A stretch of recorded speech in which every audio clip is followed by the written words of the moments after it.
मी जास्त भाषण करत नाही, फक्त एक व्हिडिओ आपल्याला ऐकवतो. कोल्हापुरातील कार्यक्रमात मुख्यमंत्री शिंदेंचं हे वक्तव्य. एक शक्तीपीठाची सूचना आलेली आहे.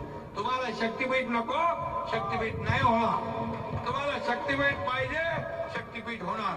तुम्हाला शक्तीपीठ नको असेल तर शक्तीपीठ आम्ही रद्द करणार.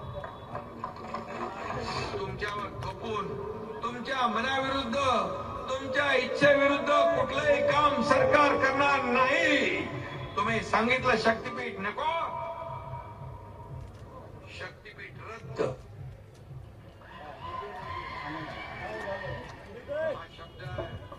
शब्द आहे, ऐका ऐका. जर हा शब्द पाळत नसेल तर तुमचं सरकारमध्ये कोणी ऐकत नाही असं आम्ही समजू.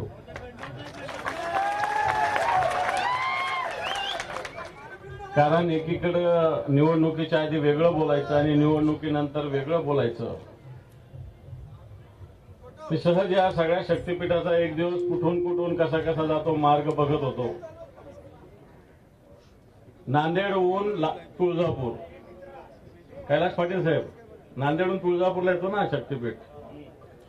ऑलरेडी एकदम छान रस्ता आहे, एकदम चांगला रस्ता आहे ऑलरेडी. आणि असे सगळे रस्ते असताना मग माहूर नांदेड असेल, नागपूरहून माहूरला यायचं असेल, सगळे रस्ते झालेले असताना एखाद्या वेळेस आता दिलीप सोपल साहेब म्हटले तसं एक तर याचं एखादं एक्सपान्शन होऊ शकतं, एक पत्र आणखी वाढू शकतो आपण. परंतु या सरकारला, हे सरकार यांना जनतेशी घेणं देणं आहे नाही हे मला माहिती नाही, परंतु कॉन्ट्रॅक्टरशी निश्चित देणं घेणं आहे. कारण वेगवेगळे मार्ग या राज्यामध्ये आज होत असताना हाच हेतू लक्षात ठेवला जातो, जनतेच्या भावना चिरडायच्या.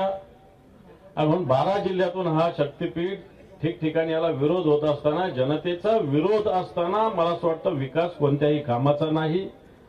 म्हणून या शक्तीपीठसाठी जो लढा तुम्ही उभारलेला आहे, आता 1 वाजता आम्ही स्थगन प्रस्ताव आमच्या सभागृहात मांडलेला आहे.